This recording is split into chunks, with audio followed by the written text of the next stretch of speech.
봄을 기다리는 설렘으로 행복한 2월 되시기를 라디오 서울이 응원합니다.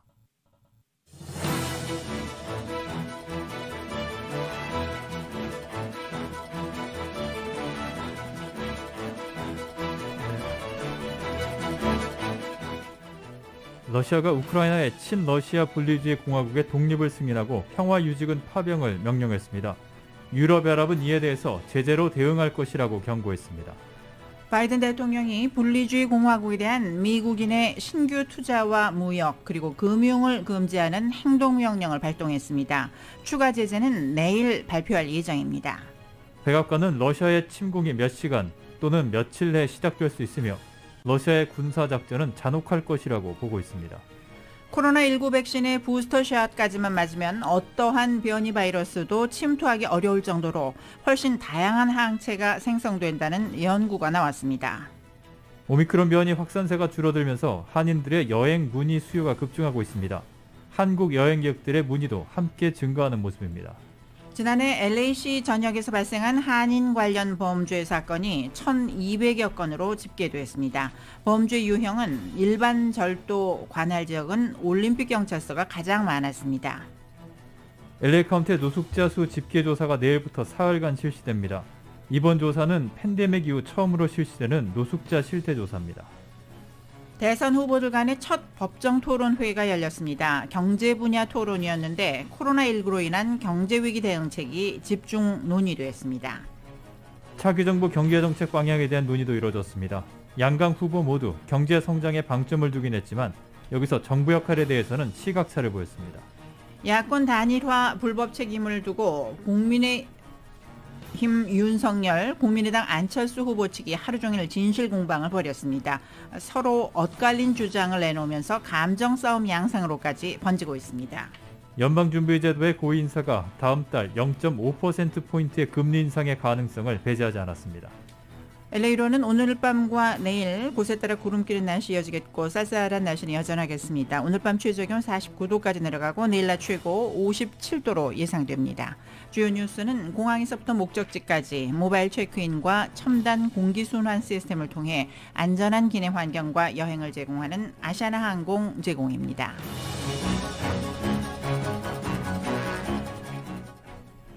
여러분 안녕하십니까? 김미회입니다. 안녕하십니까? 임승찬입니다. 2월 21일 월요일 라디오 서울 이브닝 뉴스 1부 시작하겠습니다.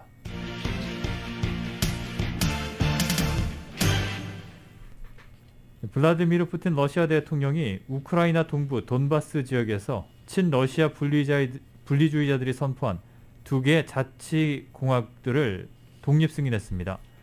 우크라이나는 긴급 안보회의를 소집해서 대응 방안을 논의하는 한편 유엔 안전보장이사회 긴급 소집을 요청했습니다.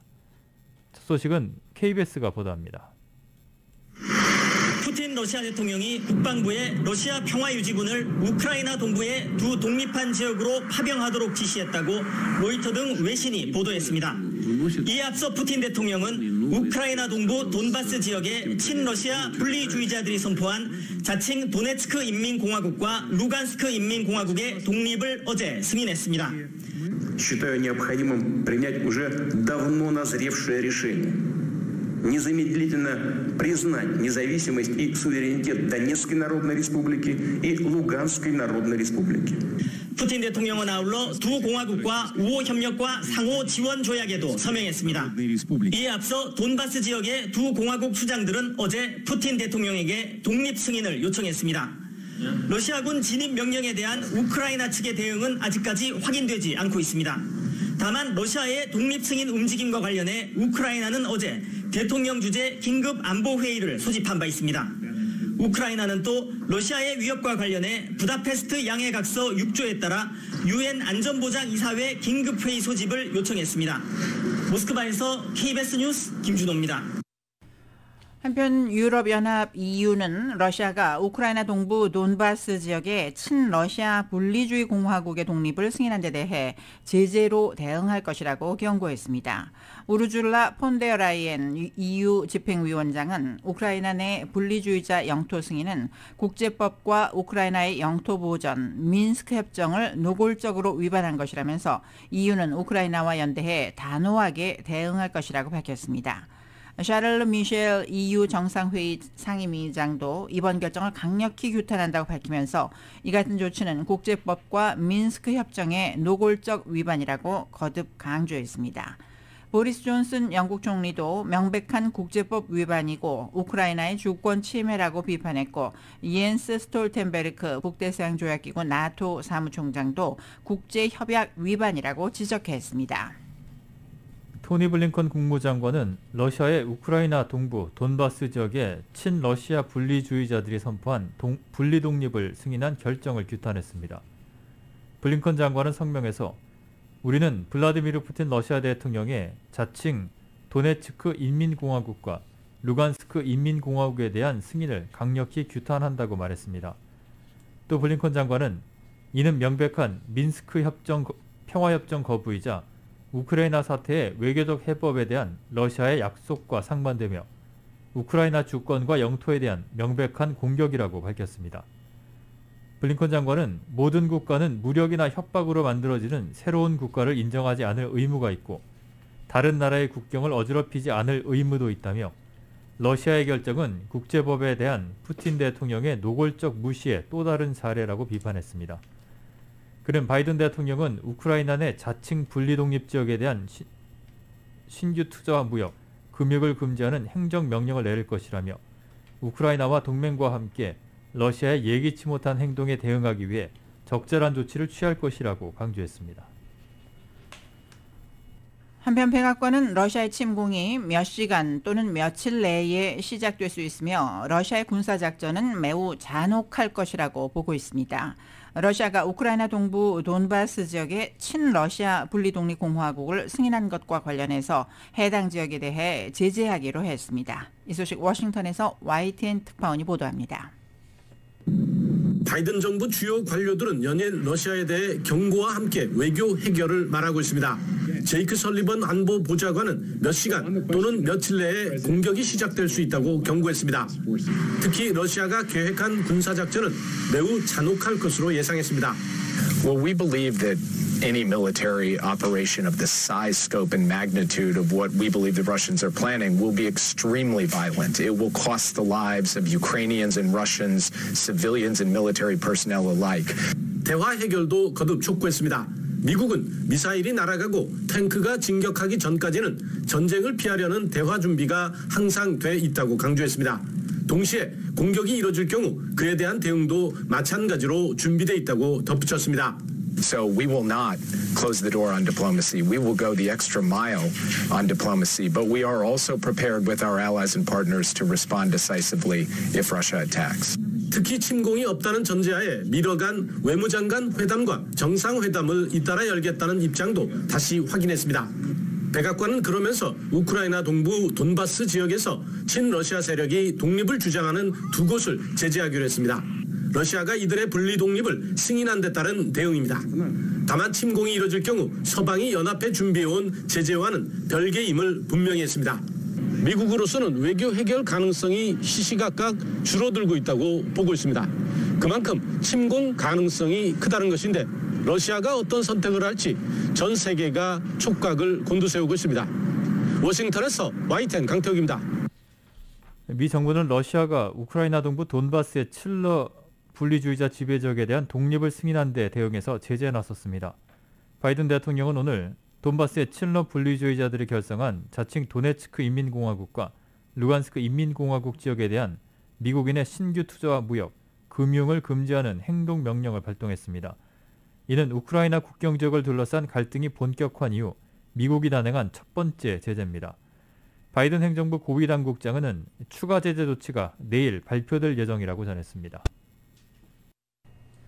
우크라이나를 둘러싼 러시아와 서방 간의 긴장이 계속되는 가운데 오래전부터 계획된 미국 주도의 다국적 군사훈련 세이버 스트라이크 2022가 오늘 폴란드에서 시작됐다고 DPA 통신 등이 전했습니다. 폴란드군은 오늘 성명에서 1,300명가량의 폴란드 군인이 이 국제 군사훈련에 참여한다고 밝혔습니다. 미국과 다른 나토 동맹국 군인들도 이번 훈련에 참여합니다. 폴란드군은 세이버 스트라이크는 2년마다 자국에서 열리는 연례 국제 전술 훈련으로 세이버 스트라이크와 같은 훈련들은 오래전부터 기획되며 진행 중인 어떠한 작전과도 관련돼 있지 않다고 밝혔습니다. 폴란드군 대변인은 DPA에 이번 훈련은 폴란드 북부에 집중돼 있다고 말했습니다. 폴란드는 남동부가 우크라이나와 접해 있습니다. 러시아는 우크라이나를 침공할 계획이 없다면서 우크라이나 접경에 있는 병력을 철수하고 있다고 밝히고 있습니다. 하지만 미국과 나토는 수집된 정보를 분석할 때 러시아가 오히려 우크라이나 국경 근처에 병력을 증강하고 전진 배치했다고 반박하고 있으며 미국은 러시아가 우크라이나 침공 직전 상황에 있다고 경고하고 있습니다. 조 바이든 대통령이 블라디미르 푸틴 러시아 대통령에게 미러 정상회담을 제안해달라고 이마누엘 마크롱 프랑스 대통령에게 요청했던 것으로 전해졌습니다.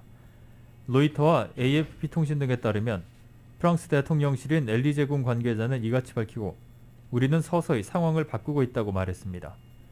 엘리제궁 관계자는 또 현재 정상회담을 향해 나아가는 것이 가능하다며 이제 푸틴 대통령의 결정에 달렸다고 강조했습니다. 앞서 엘리제궁은 마크롱 대통령이 바이든 대통령과 푸틴 대통령에게 미러 정상회담 개최를 제안했고 양자 모두 이를 원칙적으로 수락했다고 밝혔습니다. 한편 유럽연합은 러시아가 우크라이나를 침공할 때 사이버 공격을 동시에 감행할 개연성이 매우 높다고 경고했다고 블룸버그 통신이 보도했습니다. 이 통신에 따르면 EU의 컴퓨터 긴급 대응팀은 러시아가 EU 회원국들의 전자결제나 온라인 서비스 시스템을 교란해 중요 인프라 시설에 손상을 입힐 수 있다고 전망했습니다. 또한 뉴스통신망을 교란하고 EU 회원국 국민들 간의 분열을 조장하기 위한 여론전을 벌일 수 있다고 긴급 대응팀은 밝혔습니다. 이 통신은 그러나 자체 확보한 내부 문건을 근거로 러시아가 우크라이나의 인터넷망 전체를 파괴하려 시도하지는 않을 것이라고 전했습니다. 미 해군이 중동 지역에서 무인 수상정 함대를 발족해서 내년 여름부터 운영할 계획입니다. 바레인에 주둔을 하고 있는 미 5함대 브래드 쿠퍼 사령관은 오늘 100척의 무인 수상정으로 구성된 함대가 해당 지역의 해군 감시 능력을 향상시킬 것이라며 이같이 밝혔습니다. 해당 지역의 동맹들과 함께 만들어진 무인 수상정 함대는 이란 같은 국가의 공격을 억제하고 해상 석유 송유로 안전 확보 역할을 한다고 쿠퍼 사령관은 설명했습니다. 다만 어떤 국가들이 참여할지는 아직 불명확합니다. 일부 국가에서 코로나19 백신 2차 부스터샷을 논의하는 가운데 1차 부스터샷까지만 맞아도 예방 효과가 오래 갈 수 있다고 뉴욕타임스가 보도했습니다. 저명한 의학 전문지들에 게재된 여러 최신 연구 결과들은 1차 부스터샷까지 총 3차례 접종자가 오랫동안 코로나19 중증과 사망 위험에 대한 충분한 예방 효과를 얻을 수 있음을 시사합니다. 따라서 이들 접종자는 앞으로 몇 년간 추가 접종이 필요 없을 수 있다고 지적했습니다. 파이자 바이오엔테크나 모더나 등 메신저 리보핵산 계열 백신을 3회 접종하면 어떠한 변이 바이러스도 침투하기 어려울 정도로 훨씬 다양한 항체가 생성된다고 최신 연구는 밝혔습니다. 다양한 종류의 항체가 기존 변이와 다른 새 변이로부터도 인체를 보호할 수 있다는 것입니다. 특히 지난 한 달간 최고 권위 저널에 게재된 최소한 4편의 논문에 따르면 항체뿐 아니라 인체의 다른 면역 체계도 몇 달 내지 몇 년간 바이러스를 기억해 파괴할 수 있다고 뉴욕타임스는 전했습니다.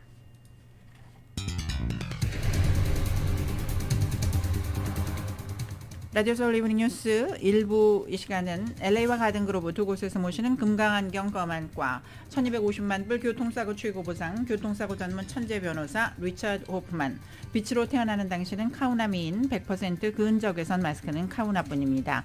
정직한 빛 카우나 LED 마스크, 온오프 PRGR 야마하 폴틴 MU 스포츠, 전미국 독점 총판 올림픽 골프 공동 제공으로 보내드립니다.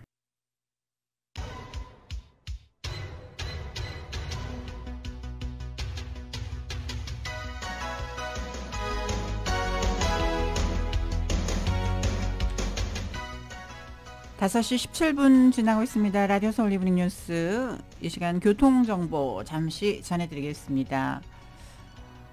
월요일 저녁 LA 인근의 각 프리웨이 구간들 아직까지는 심한 정체 보이는 구간도 그다지 많지 않은 모습인데요. 5번 프리웨이 노스 방면, 110번 프리웨이 노스 방면과 교차하는 구간부터 10마일대로 속도가 뚝 떨어지기 시작하고 있습니다. 4가 구간까지는 10마일대로, 그리고 10번 웨스트와 교차하는 구간부터는 20마일대로 서행하고 있습니다. 이 밖에 101번 프레이 사우스 방면도 산타모니카 블루버드부터 실버레이크 블루버드까지 10마일대로밖에는 움직이지 못하고 있습니다. 교통 위험 신호 켜져 있는 구간들이 있는데요. 먼저 사고가 발생한 지점들입니다. 5번 프레이 노스 방면 글렌데일 블루버드 구간, 5번 사우스 방면은 로렐 캐년 블루버드 구간에 조금 전에 추돌 사고 발생했습니다. 10번 프리웨이 이스트 방면 위아 월디 스트리트 출구에는 자동차 화재가 일어났습니다. 끝까지 안전운전 하시기 바랍니다. 교통정보였습니다. 이브닝 뉴스 1부 함께하고 계십니다. 지난 한 해 LA시 전역에서 발생한 한인 관련 범죄 사건이 1200여 건으로 나타났습니다. 이는 하루 평균 3.3건꼴로 지난해 매일 3명 이상의 한인들이 범죄의 표적이 됐습니다. 2020년 한인 대상 범죄 발생 건수가 807건이었던 것과 비교하면 51.3%가 늘어났고 2017년부터 2020년까지 4년간의 연평균인 831.5건과 비교해도 46%가 많은 수치입니다. LA 지역 한인들이 당한 범죄 피해 유형은 일반 절도가 283건으로 가장 많았고 차량 내 물품 도난이 251건, 반달리즘이 162건, 그리고 신분도용 153건 순이었습니다. 일반 절도의 경우에는 약 3분의 1인 92건이 $950 이상의 재산 피해를 내 중절도로 분류가 됐습니다. 경찰서 관할 지역별로는 올림픽 경찰서가 530건으로 가장 많았고 센트럴 경찰서가 183건, 그리고 윌셔 경찰서 94건 순이었습니다. 발생 장소로는 아파트나 듀플렉스 등 다세대 주택이 가장 많았으며 피해자 성별은 남성이 676명, 그리고 여성이 544명으로 집계됐습니다. LA시가 심각한 주택 부족 사태를 해결하기 위해 아파트나 호텔 건물을 매입하는 프로젝트 홈키 프로그램을 확대합니다. 시 주택국은 주정부와 자체 예산 5억 8천만 달러를 통합해 LA는 아파트나 호텔 건물 16동을 구매하는 계획을 승인했습니다. 시정부가 이번에 매입하는 건물들은 헐리우드과 밸리, 사우스 LA, 이스트 LA 지역 등 다양한 곳에 위치해 있습니다. LA시는 매입한 유닛의 대다수는 노숙자들을 위한 임시 또는 영구적인 거주시설로 활용한다는 계획이지만 일부는 서민층 아파트로 전환하는 계획도 검토하고 있습니다. LA시는 현재 2020개의 유닛을 확보하고 있으며 중장기적으로는 최소 5,000개 이상의 거주용 유닛 확보를 목표로 하고 있습니다. LA 카운티의 노숙자 수를 집계하는 조사가 내일부터 사흘간 실시됩니다. LA 카운티 노숙자 서비스국은 당초 지난달 조사를 실시할 예정이었지만 오미크론 변이 확산이 심각하자 이를 한 달 연기해서 내일부터 진행한다고 밝혔습니다. 조사 첫날인 내일은 샌 게브리엘과 샌퍼난도 밸리, 23일에는 웨스트 LA와 LA 동남부 그리고 사우스베이 일대, 그리고 마지막 날인 24일에는 엔텔롭 밸리와 메트로 LA, 사우스 LA 지역에서 이루어집니다. 올해 노숙자 인구 조사는 2020년 이후 처음 실시되는 것으로 지난해에는 코로나19에 따른 스테이 앳홈 행정명령과 통금 시행으로 인해 8천여 명의 자원봉사자들이 모이는 것이 안전하지 않다는 판단하에 취소가 됐었습니다. 이번 조사는 팬데믹 이후 LA 카운티의 노숙자가 얼마나 더 심각해졌는지를 보여줄 수 있는 자료가 될 것으로 보입니다. LA 카운티의 대중교통 축소 운행이 어제부터 시작됐습니다. 이에 따라 대중교통 이용객들의 대기 시간은 더 길어지게 됐습니다. MTA에 따르면 평균 5분에서 10분 사이에 도착하던 버스가 5분에서 15분 사이로 대기 시간이 늘어나게 된 것입니다. 지하철 이용자들의 대기 시간은 평균 10분에서 15분으로 경전철 대기 시간도 10분으로 늘어났습니다. MTA는 운전기사 부족으로 1-2% 수준이었던 버스 운행 취소가 최근에는 10 내지 15%로 급증함에 따라 노선 취소를 피하기 위해 운행 축소를 결정했다고 밝혔습니다. LA 카운티의 코로나19 입원 환자 감소세가 이어지고 있습니다. 카운티 보건국은 오늘 현재 입원 환자는 어제보다 81명 줄어든 1,310명이라고 밝혔습니다. 한 달 전과 비교하면 3,500명 이상이 줄어든 수치입니다. 신규 확진자는 1,345명, 사망자는 21명이 보고됐습니다. 바바라 페러 LA 카운티 보건국장은 현재 추세라면 3월 16일쯤 평균 신규 확진자 수가 인구 10만 명당 50명에 도달하게 돼서 3월 말쯤이면 마스크 의무화 정책이 해제될 수 있을 것으로 전망했습니다. 최근 통계에 따르면 LA 카운티의 5세 이상 주민 가운데 82%가 최소 한 차례 백신을 접종했고 백신 접종을 완료한 주민은 74%로 집계됐습니다. 부스터샷 접종을 마친 5세 이상 LA 카운티 주민은 전체 36%입니다. LA 국제공항 도착장으로 진입하는 도로의 차선 한 곳이 오늘 밤부터 통제됩니다. LA 국제공항 측에 따르면 매일 밤 9시부터 다음날 새벽 5시까지 공항터미널 아래층의 바깥쪽 차선 한 개가 공사로 인해 필수된다고 밝혔습니다. 차량 통제는 오늘부터 오는 3월 9일까지입니다. 이번 공사는 2028년 올림픽을 앞두고 진행 중인 공항 현대화 작업의 일환입니다. 한인타운에 있는 한 주택에서 화재가 발생했습니다. LA시 소방국은 어젯밤 11시 17분 146 놀스 아드모어 애비뉴에 있는 단독주택에서 화재 신고가 접수됐다고 밝혔습니다. 불은 출동한 소방관들에 의해서 44분 만에 진화됐지만 발화 장소였던 차고는 모두 전소됐습니다. 이번 화재로 인한 인명피해는 없었으며 소방국은 현재 정확한 화재 원인을 조사 중입니다. 지난 주말 사우스 LA와 베벌리 힐즈 지역에서 불법 레이싱이 잇따라 운전자들과 주민들이 불편을 겪었습니다. 어젯밤 사우스 LA 유니버시티 파크 인근에서 교차로를 점거하며 불법 레이싱이 펼쳐졌습니다. 이 불법 레이싱은 어젯밤 11시 30분경 웨스트 제퍼슨 블루버드와 사우스 피게로아 스트리트 교차 지점에서 시작됐고 이후 자리를 옮겨 LA 카운티 직할 지역인 아텐스 지역 임페리얼 하이웨이와 사우스 웨스턴 애비뉴 교차 지점에서 불법 레이싱은 이어졌습니다. 최근 들어 불법 레이싱은 남가주 곳곳에서 일어나고 있습니다. 지난 금요일에는 베벌리 힐스 지역 캐년 드라이브와 로미타스 애비뉴 교차 지점에서도 불법 레이싱이 벌어져 경찰이 여러 명의 용의자를 체포했습니다. 불법 레이싱으로 베벌리 힐스 6개 지점 교차로에서 100여 대의 차량과 150여 명의 주민들의 통행이 막혔다고 베벌리 힐스 경찰 당국은 전했습니다. 오미크론 확산세가 꺾이고 방역 지침이 완화가 되면서 여행업체들도 활력을 찾고 있습니다. 타운 내 관광사에는 최근 한인들의 단체 관광 문의가 부쩍 늘어났습니다. 이 소식 이은 기자가 보도합니다. 오미크론 확산세가 꺾이고 가주가 엔데믹으로 접어들면서 한인들의 관광 수요가 몰리고 있습니다.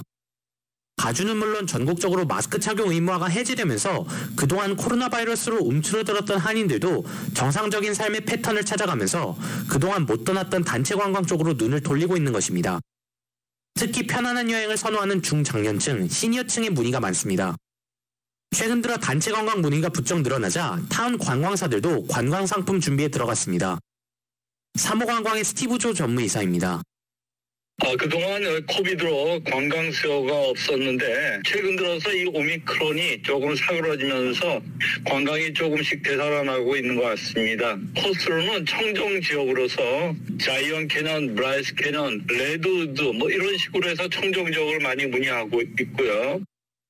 아직까지는 그동안 코로나 바이러스 감염 위험을 최소화한 목적지로 인기를 끌어온 자이언 캐년, 브라이스 캐년과 같은 청정지역 관광 패키지가 주를 이루고 있으나 코로나 확산세가 꺾이면서 관광사들도 고객들의 수요에 부응하기 위해 보다 다양한 관광 패키지를 준비 중에 있다고 밝혔습니다. 한국에서도 최근 서부 관광 문의가 부쩍 늘어났다고 합니다. LA를 비롯한 서부로 가족 방문 겸 관광 문의가 몰리고 있다고 합니다. 푸른투어에 따르면 텍사스, 뉴올리언스, 샌안토니오 패키지 상품과 마이애미와 키웨스트를 목적지로 하는 관광 상품이 인기를 끌고 있다고 합니다. 카우보이와 재즈를 테마로 해 텍사스에서 휴스턴, 샌안토니오, 뉴올리언스에 도착하는 관광 패키지인데 문의가 많다고 합니다. 이 외에도 세계 최대의 튤립 축제인 5월 캐나다 오타와의 튤립 축제를 테마로 한 관광 상품도 마련되어 있다고 합니다. 유럽 여행 문의도 많지만 유럽은 아직까지 여행 상품이 완전히 풀리지 않은 상태입니다. 국가마다 코로나 방역 지침이 다르기 때문에 입출국이 용이하게 한 나라를 중심으로 돌아보는 상품을 마련해 놓고 있는데 목적지는 주로 그리스나 스페인 혹은 이태리 지역입니다. 이제는 단체 관광 시 버스 잡승 인원에 제한은 없으나 사회적 거리두기를 비롯한 마스크 착용과 같은 코로나 안전수칙은 여전히 준수한다고 합니다. 라디오 서울 뉴스 이은입니다. LA와 가든그로브 두 곳에서 모시는 금강안경 검안과 1250만 불 교통사고 최고 보상 교통사고 전문 천재 변호사 리처드 호프만 제공입니다. 라디오 서울 이브닝 뉴스 잠시 후에는 한국 소식 간추려드립니다.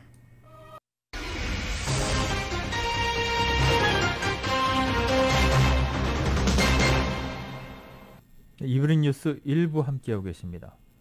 대선 후보들 간의 첫 법정 토론회가 열렸습니다. 경제 분야 토론이었는데 코로나19로 인한 경제 위기 대응책이 집중 논의가 됐습니다. 후보별로 어떤 내용에 중점을 뒀는지 살펴봤습니다. KBS입니다. 경제 분야를 주제로 진행된 첫 법정 토론에서 코로나19로 인한 경제 위기 대응책을 논의했습니다. 이재명 후보는 소상공인 등의 손실 보상을 소급해 전액 보상해야 한다고 했고, 다른 나라는 국가 GDP에 대개 15% 정도를 지원했는데 우리는 5% 정도밖에 지원하지 않아서 사실은 국가가 질 빚을 가계들이 대신 진 거죠. 전 세계에서 가계 부채 비율이 가장 높기 때문에. 윤석열 후보는 헌법적 권리인 손실보상의 뜻을 같이 하면서도 재정 건전성 확보도 중요하다고 강조했습니다. 코로나 그 대응을 위해서 확장 재정과 또 금융 확장 정책 때문에 돈을 많이 썼지만 우리가 다시 그 건전성 그 확보를 위해서 정부가 많은 주의를 기울여야 한다고 생각합니다. 심상정 후보는 손실보상 논의 과정에서 양당 책임론을 제기했습니다. 35조니 50조니 서로 호가 경쟁하듯이 소상공인 위하는 척하다가 결국은 여당은 정부 탓하고 야당은 여당 탓하고 그렇게 2년 동안 책임 공방만 해왔습니다. 정말 신물납니다. 안철수 후보는 추경으로는 해결이 안 된다며 평소 밝혀온 코로나19 특별회계를 대안으로 내놨습니다. 계속 추경으로 땜질하는 것은 굉장히 비정상적입니다. 우리나라 국가 재정을 누더기로 만드는 일입니다. 그거는 사실은 거대 양당 모두 다 책임이 있습니다. 양강 후보는 현 정부의 방역에 대한 평가를 놓고 충돌하기도 했습니다. 집권 정부의 방역 정책의 실패를 이제 인정을 하셨는데 결국은 그렇다면은 이 민주당이 대선에서 책임을 져야 된다는 그런 뜻 아니겠습니까? 야당 코스프레 하는 게 아니라. 본인 마스크 잘 안 쓰시죠. 부인도 잘 안 쓰시더군요. 규칙 안 지키시고. 압수수색 그 신천지 지금 대구에서 사람이 죽어나갈 때 압수수색 납득할 수 없는 이유로 안 했지 않습니까? 이재명, 윤석열 두 후보는 토론 직전 통과된 추경안의 처리를 두고 야당이 처리를 미뤘다. 여당이 부족한 액수를 찔끔 내놨다고 책임 공방을 벌이기도 했습니다. KBS 뉴스 손서영입니다. 법정 TV 토론으로는 처음이지만 방송사 주최 토론까지 하면 이번이 세 번째인데요. 이번에도 대장동 의혹을 둘러싼 공방은 뜨거웠습니다. 이재명 후보는 최근 보도된 김만배 녹취록을 근거로 윤석열 후보의 관련성을 제기했고, 윤 후보는 이재명 게이트라며 서로를 거세게 공격했습니다. YTN입니다. 국채 발행에 대한 공방은 곧이어 대장동으로 옮겨 붙었습니다. 이 주머니에서 김만배 주머니로 가는 것이 뭔 대수냐, 다 대한민국에 있는 돈인데 그런 말씀이신 것 같은데, 그러면은 우리가 정부가 뭐 세금 거둘 필요 있습니까? 윤 후보님, 내가 언제 얼마든지 발행해도 된다고 했습니까? 정영학 남욱 본 일도 없어요. 무슨 측근에 가까운 사람입니까? 서로를 향해 거짓말이다, 허위면 사퇴하겠느냐며 한치의 양보도 없는 치열한 설전을 벌였습니다. 그 제가 안 한 얘기를 저렇게 됐습니다. 거짓말을 하시니까. 지금 허위 사실이면 후보 사퇴하시겠습니까? 이재명 후보가 이른바 김만배 녹취록 속에 윤 후보가 언급된 내용을 직접 읊고 나서자 윤석열 후보는 국민 대다수가 이재명 게이트로 본다고 맞받았습니다. 이거 다 녹취록에 나온 얘기입니다. 내가 가진 카드면 윤석열은 죽는다. 윤석열은 내가 욕하면서 싸우는 사람이다. 이분들이 저한테 대해서 이렇게 얘기해요. 김만배, 내가 피해만 입었다. 그럴 때 검사의 양심으로 누구를 의심해야 됩니까? 당연히 우리 후보님을 의심하죠. 시장이 전부 했으니까. 그게 윤 후보님의. 대한민국 국민들 모두 다가 그렇게 생각을 하고 계십니다. 이재명 게이트라는 얘기가 있다. 한번 그 녹취록을 한번 다 틀어보시죠. 후보님, 주제를 벗어나는 네거티브 공방은 끊이지 않았고 정치 보복하겠다. 국물도 없다.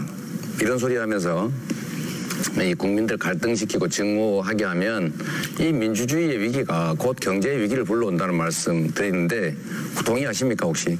저는 성남시장이나 경기지사 하면서 하신 그런 부정부패에 대해서 제대로 법을 적용하는 것이야말로 민주주의고 그것이 경제 발전의 기초라고 생각하는데 윤 후보의 배우자 김건희 씨 주가 조작 연루 의혹 역시 또 거론됐습니다.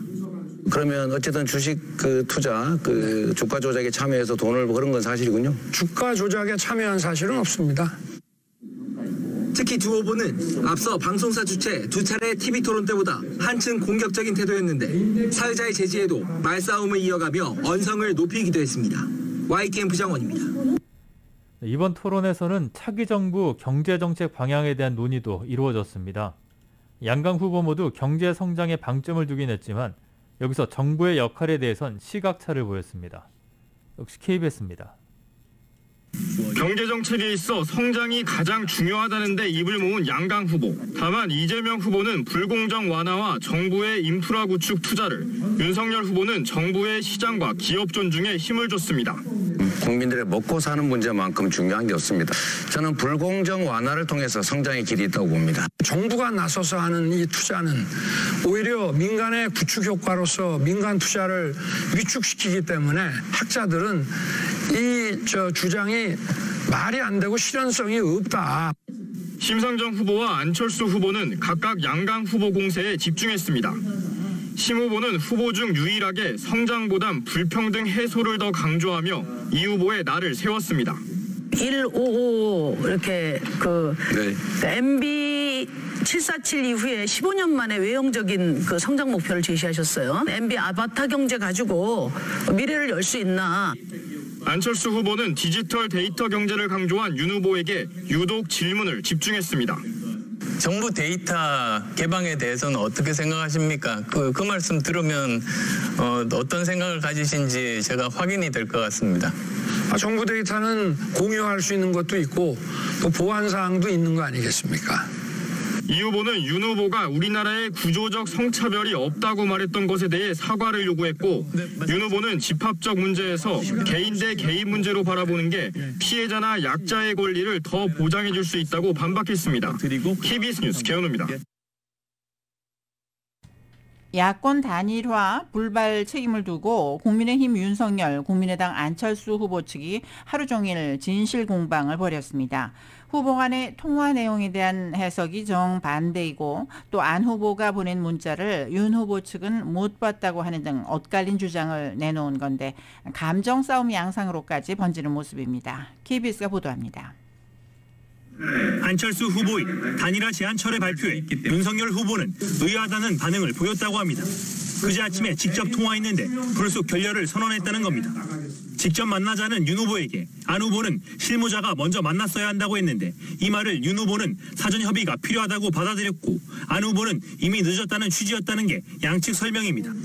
이 통화 뒤에 안 후보가 윤 후보에게 단일화 철회 문자를 보냈다고 합니다. 이미 시간이 너무 지났고 완주 의지를 다지는 기자회견을 할 계획이다. 이렇게 해서 윤석열 후보한테 입장을 전달했다. 윤 후보 측은 이 문자를 못 봤다는 입장입니다.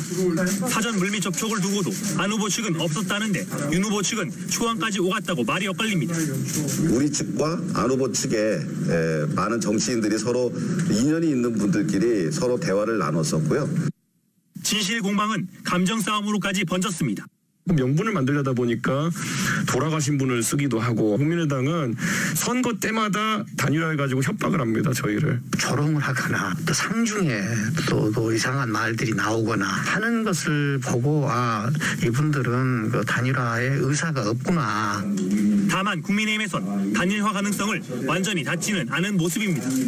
민주당에선 이낙연 총괄선대위원장의 측근으로 꼽히는 정운현 전 총리 비서실장이 윤석열 후보에 대한 공개 지지 선언을 했습니다. 이낙연 위원장 측은 개인의 일탈이라고 주장했습니다. KBS 뉴스 박민철입니다. 화천대유 대주주 김만배 씨가 현직 대법관을 그분으로 언급한 녹취록이 공개가 되면서 대장동 그분을 둘러싼 논란이 다시 불이 붙었는데요. 애초 이재명 후보 연루설로 이어진 천화동인 1호 실소유주의 의혹과는 맥락도 다른데 사실상 그런 말은 없었던 게 아니냐라는 시선도 늘어나고 있습니다. 이 소식은 YTN이 보도합니다. 천화동인 1호 배당금의 절반이 그분 것이라는 김만배 씨 발언은 지난해 10월 일간지 보도로 처음 알려졌습니다. 정영학 녹취록에 그런 취지의 언급이 있었다는 전원 형식이었는데 야권은 그분이 대장동 개발 당시 성남시장이었던 이재명 후보라는 의혹을 제기했습니다. 유동규 씨가 지금 김만배 씨보다 5살 아래거든요. 검사장님, 5살 아래 후배한테 그분이라고 지칭하십니까? 이 사건은 그래서 결국은 칼끝이 이재명 지사를 향해 갈 수밖에 없습니다. 당사자인 김만배 씨는 직접 천화동인 1호가 자기 거라고 주장했지만 논란은 수그러들지 않았습니다. 함께 기소된 정민용 변호사는 수사 초기 검찰에 낸 자술서에서 유동규 전 본부장을 실소유주로 지목하기도 했습니다. 검찰도 유 전 본부장을 기소하면서 개발이익 700억 원을 약정받은 혐의를 적용했지만 실소유주가 따로 있다는 의혹은 밝히지 못했습니다. 이런 가운데 김만배 씨가 현직 대법관 A씨를 그분으로 지칭하며 50억 원대 빌라를 사주겠다고 말했다는 녹취록이 추가로 공개됐습니다. 당사자들은 부인했지만 진위와 별개로 애초 논란거리였던 천화동인 1호 소유주와는 대화의 맥락이 달라 관심이 쏠렸습니다. 그분이 이재명 후보가 아닐 뿐더러 애초 천화동인 1호의 절반이 그분 것이란 발언 자체가 없었던 게 아니냐는 해석이 나온 겁니다. 녹취록에도 그분이란 표현이 또 한 군데 있긴 있습니다. 다른 사람을 지칭해서 하는 표현은 있습니다. 근데 지금 정치인 그분을 얘기하는 부분은 아닙니다. 최근에는 김만배 씨 입에서 윤석열 국민의힘 대선 후보의 이름이 언급된 녹취록도 잇따라 공개됐습니다. 하지만 역시 구체적인 맥락을 알 수 없어 윤 후보가 대장동에서 어떤 역할을 했는지 추론하는 데는 한계가 있는 수준입니다. 김만배 씨는 줄곧 녹취록이 정영학 회계사의 입맛대로 편집됐고 과장과 허언이 뒤섞여 있어 증거 능력이 없다고 주장하고 있습니다. 정영학 녹취록이 대장동 수사에 큰 역할을 한 건 사실이지만 맥락을 알 수 없는 파편적 내용이 정치적 득실에 따라 공개되면서 실체 없는 공방만 이어지고 있다는 비판도 나오고 있습니다. YTN 나hen입니다.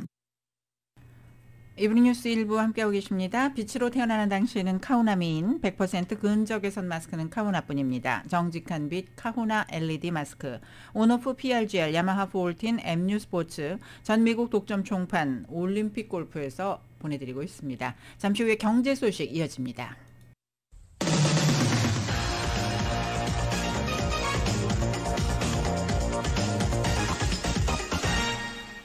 네, 이브닝 뉴스 1부 함께하고 계십니다. 연방준비제도 고위 인사가 다음 달 0.5%포인트 금리 인상의 가능성을 배제하지 않았습니다. 블룸버그는 미셸 보먼 연준 이사가 팜데저트에서 열린 미 은행협회 컨퍼런스에서 3월에 열리는 우리의 다음 회의에서 기준금리 인상을 지지한다며 이같이 전했습니다. 보먼 이사는 특히 0.5%포인트의 인상과 0.25%포인트의 인상 가운데 어느 것을 지지하냐는 질문에 대해서 그것은 우리가 몇 주 뒤 연방공개시장위원회에서 다룰 문제라고 답했습니다. 보먼 이사는 3월 회의에서 적절한 금리 인상 규모를 판단하기 위해 데이터를 면밀히 관찰할 것이라면서 지금부터 그때까지 상황이 개선되는지 아니면 악화하는지 파악하는 일이 매우 중요하다고 설명했습니다. 또 지금 시점에서 언급하기는 너무 이르다고도 덧붙였습니다. 이는 연준이 아직 3월 금리 인상폭을 결정하지 못했음을 시사하는 것으로 풀이되고 있습니다. 테슬라의 일론 머스크 CEO가 민주당 소속 엘리자베트 워런 상원의원의 소득세 $0 비판에 발끈했습니다.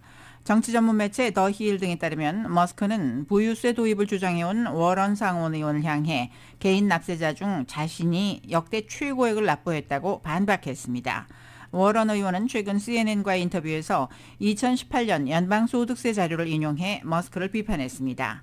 그는 세상에서 가장 부유한 사람 중에 한 명인 머스크가 세금으로 얼마를 내는지 여러분은 아는가라며 4년 전 머스크의 소득세 납부액이 $0였다고 지적했습니다. 이에 머스크는 트위터에 글을 올려 지난해 역대 개인 납세자 중 내가 가장 많은 세금을 냈다고 목소리를 높였습니다. 그러면서 다음번에 워싱턴 DC의 국세청인 IRS를 인사차 방문할 것이라며 아마도 성실 납세자로서 국세청이 제공하는 쿠키나 다른 것들을 먹을 수 있을 것이라고 비꼬듯 말했습니다. 머스크는 지난해 주식 매수 청구권인 스탁옵션 행사에 따라 $110억 세금으로 납부할 것이라고 밝힌 바 있습니다.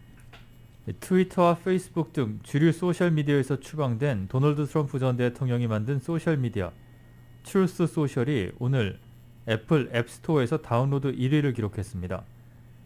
이 SNS는 프레지던트 데이인 오늘 0시 직전에 앱스토어에 공개가 됐고 틱톡과 유튜브, 페이스북, 인스타그램 등 인기 SNS를 제치고 가장 많이 내려받은 앱이 올랐습니다. 다운로드 수요가 급증하자 트루스 소셜은 일부 사용자들에게 대기자 명단에 올린다고 공지를 했고 앱 사용을 위한 계정 등록 과정에선 문제가 발생했으니 다시 시도해달라는 오류 메시지를 띄웠습니다. 이 앱은 트위터와 페이스북 등에서 퇴출당한 트럼프 전 대통령이 온라인 영향력 회복을 노리고 만든 SNS입니다. 전 공화당 하원 의원이었던 데빈 누네스가 이끄는 벤처기업 트럼프 미디어 앤 테크놀로지 그룹이 트루스 소셜을 개발했고 트럼프 전 대통령은 이 SNS가 진실을 전하는 새로운 창구가 될 것이라고 주장했습니다. 2022 베이징 동계올림픽이 폐회식을 갖고 뜨거웠던 17일간의 열전을 마감했습니다. 선의의 경쟁과 우정을 나누는 선수들은 이제 4년 뒤 이탈리아 밀라노에서 다시 만날 것을 기약하면서 각자의 자리로 돌아갑니다. YTN이 보도합니다. 인류가 경험한 두 번째 팬데믹 올림픽의 폐회식은 하나의 세계, 하나의 가족을 주제로 100분 동안 펼쳐졌습니다. 금메달 2개, 은메달 5개, 동메달 2개로 종합 14위에 오른 우리나라는 선수와 임원진 30여 명이 환한 표정과 함께 모습을 드러냈습니다. 개회식 쇼트트랙의 곽윤기, 김아랑에 이어 폐회식에선 스피드스케이팅 남자 500m 은메달리스트 차민규가 기수를 맡았습니다. 개회식에서 무대 전체를 화려한 LED 스크린으로 꾸몄던 장이모 감독은 폐회식에서도 다양한 시각적인 효과를 동원해 낭만적인 느낌을 세계에 전했습니다. 폐회식 하이라이트는 2008년과 2022년이 만나는 성화 소화 장면이었습니다. 어린이 합창단이 2008년 하계올림픽 주제가를 불러 베이징이 사상 최초로 동하계올림픽을 모두 개최한 도시라는 점을 알렸고 이어 화려한 불꽃이 베이징 하늘을 수놓았습니다. 대회 시작 전엔 서방 세계의 외교적 보이콧, 대회 도중엔 편파 판정과 약물 논란에 휩싸였던 베이징 올림픽. 스캔들 올림픽이란 오명 속에서도 사랑과 우정을 나눈 세계의 젊은이들은 4년 뒤 2026년 이탈리아 밀라노 코르티나에서의 만남을 기약하면서 아쉬운 작별을 보였습니다. YTN 김사익입니다. 네, 계속해서 스포츠 소식 종합합니다. 팀 르브론이 5년 연속 올스타전에서 승리를 챙겼습니다. 팀 르브론은 어제 클리브랜드 로킨 모기지 필드하우스에서 열린 2021-2022 시즌 NBA 올스타전에서 팀 듀란트의 163대 160으로 이겼습니다. 이로써 팀 르브론은 올스타전이 동서부 컨퍼런스 맞대결에서 주장 드래프트제로 바뀐 2017-18 시즌부터 5년 연속 승리를 놓치지 않았습니다. 3점슛 16개를 포함해서 50점을 몰아치면서 승리를 이끈 스테픈 커리가 올스타전 MVP로 선정됐습니다. 커리는 3점슛 27개 가운데 16개를 성공시키면서 2016년 폴 조지를 넘어서 역대 NBA 올스타전 최다 3점슛 기록도 새로 썼습니다. 한편 어제 하프타임에서는 NBA 75주년을 맞아서 리그 최고의 75인을 선정해 기념하는 시간을 가졌습니다. 75인의 이름을 올린 레전드 마이클 조던과 매직 존슨, 르브론, 아데토쿤보 등 전현직 선수들이 함께했습니다. 프로야구 선수들이 시즌 개막을 앞두고 운동을 해야 하는 스프링 캠프지에서 7번째 노사 협상이 열립니다. 직장 폐쇄 중인 메이저리그 구단주들과 선수 노조 대표단은 플로리다주 피터의 로저딘 스타디움에서 만나서 이 협상을 펼칠 예정입니다. 그동안 6차례 노사 협상은 뉴욕에 있는 커미셔너 사무국과 선수노조 사옥 등에서 이루어졌습니다. 로저딘 스타디움은 지난해까지 세인트루이스 카디널스와 마이애미 말린스가 스프링 캠프를 펼쳤던 구장입니다. 이번 협상에는 구단 측 노동정책위원장인 딕 몬포트, 콜로라도 락키스 CEO와 커미셔너 대리인인 댄 하렘이 참석할 예정입니다. 노조 측에서는 브루스 메이어 교섭 대표와 몇몇 선수들이 참가할 전망입니다. 매년 2월 중순 스프링 캠프를 시작하는 메이저리그는 당초 오는 27일 시범 경기를 시작할 예정이었지만 직장 폐쇄 탓에 개막이 일주 미뤄졌습니다. 또 3월 1일까지 노사 협약이 타결되지 않으면 4월 1일로 예정된 시즌 개막 역시 지연될 전망입니다. PGA 투어 제네시스 인비테이셔널에서 우승을 차지했던 호아킨 니만이 세계 랭킹 20위로 도약했습니다. 오늘 발표된 주간 세계 랭킹에서 니만은 종전 32위에서 12계단이 뛰었습니다. 또 2위를 차지했었던 미국의 캐머런 영은 랭킹이 113위에서 53위까지 크게 올랐습니다. 세계 랭킹 1위에서 5위는 요남과 콜린 모리카와, 패트릭 캔들레이, 빅토르 호블란, 그리고 로리 맥길로이가 그대로 지켰습니다. 제네시스 인비테이셔널에서 컷탈락했던 더스틴 존스는 6위에서 9위로 내려앉았고 임성재는 24위, 김시우가 54위, 이경훈 77위에 머물렀습니다.